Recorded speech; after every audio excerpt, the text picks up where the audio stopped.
యెహెజ్కేలు గ్రంథం 12వ అధ్యాయం. మరియు యెహోవా వాక్కు నాకు ప్రత్యక్షమై ఇలాగు సెలవిచ్చెను, నరపుత్రుడా, తిరుగుబాటు చేయు వారి మధ్య నీవు నివసించుచున్నావు. వారు ద్రోహులయ్యుండి చూచు కన్నులు కలిగియు చూడకయున్నారు, విను చెవులు కలిగియు వినకయున్నారు. నరపుత్రుడా, దేశాంతరము పోవు వానికి తగిన సామగ్రిని మూట కట్టుకొని పగటివేళ వారు చూచుచుండగా నీవు ప్రయాణమై నీవున్న స్థలమును విడిచి వారు చూచుచుండగా మరి ఒక స్థలమునకు పొమ్ము. వారు తిరుగుబాటు చేయువారు అయినను దీన్ని చూచి విచారించుకొందురేమో. దేశాంతరము పోవువాడు తన సామగ్రిని తీసుకొనున్నట్లు వారు చూచుచుండగా నీ సామగ్రిని పగటియందు బయటికి తీసుకొని వచ్చి వారు చూచుచుండగా అస్తమయమున ప్రయాణమై పరదేశమునకు పోవు వాని వలె నీవు బయలుదేరవలెను. వారు చూచుచుండగా గోడకు కన్నము వేసి నీ సామగ్రిని తీసుకొని దాని ద్వారా బయలుదేరము.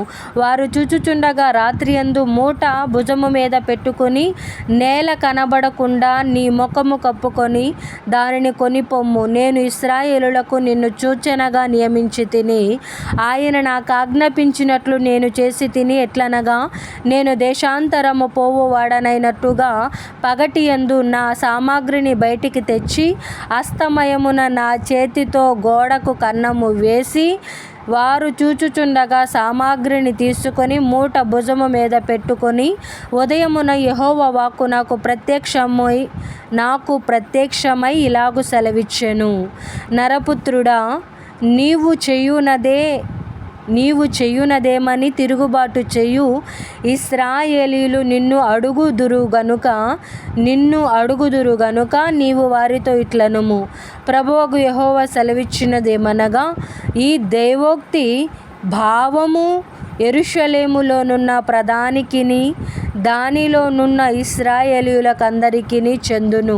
కాబట్టి వారికి ఈ మాట చెప్పుము, నేను మీకు సూచనగా ఉన్నాను. నేను సూచించినది వారికి కలుగును. వారు చెరలోనికి పోయి దేశాంతర నివాసులగుదురు. మరియు వారిలో ప్రధానుడగు వాడు రాత్రియందు సామగ్రిని భుజము మీద పెట్టుకొని తానే మోసుకొని పోవుటకై తన సామగ్రిని బయటకు తెచ్చుకొనవలెనని గోడకు కన్నము వేసి నేల చూడకుండా ముఖము కప్పుకొని పోవును. అతని పట్టుకొనుటకై నేను నా వల యొగ్గి వాని చిక్కించుకొని కల్దీల దేశమైన బబులోనునకు వాన్ని తెప్పించెదను. అయితే ఆ స్థలమును చూడకయే అతడు అక్కడ చచ్చును. మరియు వారికి సహాయులై వచ్చిన వారినందరినీ అతని దండు వారందరినీ నేను నలుదిక్కుల చెదరగొట్టి కత్తి దూసి వారిని తరిమెదను. నేను వారిని అన్యజనులలో చెదరగొట్టి ఆయా దేశములలో వారిని వెళ్ళగొట్టిన తరువాత నేనే యెహోవానయ్యున్నానని వారు తెలిసికొందురు. అయితే నేను యెహోవానయ్యున్నానని అన్యజనులు తెలుసుకొనున్నట్లు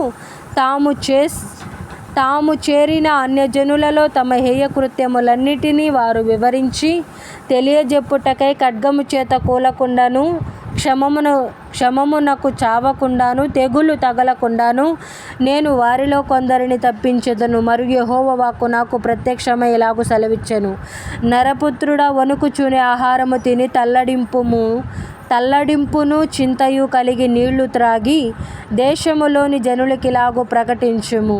యెరూషలేము నివాసులను గూర్చియు ఇశ్రాయేలు దేశమును గూర్చియు ప్రభువైన యెహోవా సెలవిచ్చినదేమనగా, దానిలోనున్న కాపురస్తులందరూ చేసిన బలాత్కారమును బట్టి దానిలోని సమస్తమును పాడైపోవును గనుక చింతతో వారు ఆహారము తిందురు, భయభ్రాంతితో నీళ్లు త్రాగుదురు. నేనే యెహోవానయ్యున్నానని మీరు తెలుసుకొనున్నట్లు కాపురపు పట్టణములు నిర్జనముగా ఉండును, దేశమును పాడగును. మరియు యెహోవా వాక్కు నాకు ప్రత్యక్షమై ఇలాగు సెలవిచ్చెను, నరపుత్రుడా, దినములు జరిగిపోవుచున్నవి, ప్రతి దర్శనం నిరర్థకమగుచున్నది అని ఇశ్రాయేలీయుల దేశములో మీరు చెప్పుకొను సామెత ఏమిటి? కావున నీవు వారికి ఈ మాట తెలియజేయుము, ప్రభువగు యెహోవా సెలవిచ్చినదేమనగా, ఇక మీదట ఇశ్రాయేలీయులలో ఎవరునూ ఈ సామెత పలకకుండా నేను దానిని నిరర్ధకము చేసేదను గనుక నీవు వారితో ఇట్లనుము, దినములు వచ్చుచున్నవి, ప్రతి దర్శనము నెరవేరును. వ్యర్థమైన దర్శనమైనను ఇచ్చకములాడు సోదగాండ్ర మాటలైనను ఇశ్రాయేలీయులలో ఇకను ఉండవు. యెహోవానైన నేను మాట ఇచ్చుచున్నాను. నేనిచ్చు మాట ఇకను ఆలస్యము లేక జరుగును. తిరుగుబాటు చేయువారలారా, మీ దినములలో నేను మాట ఇచ్చి దాన్ని నెరవేర్చుదును. ఇదే ప్రభువగు యెహోవా వాక్కు. మరలా యెహోవా వాక్కు నాకు ప్రత్యక్షమై ఇలాగు సెలవిచ్చెను, నరపుత్రుడా, వీనికి కనబడిన దర్శనము నెరవేరుటకు బహుదినములు జరగవలెననియు, బహుకాలము జరిగిన తరువాత కలుగు దానిని వీడు ప్రవచించుచున్నాడనియు ఇశ్రాయేలీయులు చెప్పుకొనుచున్నారు గదా. కాబట్టి నీవు వారితో ఇట్లనుము, ఇకను ఆలస్యము లేక నేను చెప్పిన మాటలన్నీయు జరుగును. నేను చెప్పిన మాట తప్పకుండా జరుగును. ఇదే యెహోవా వాక్కు.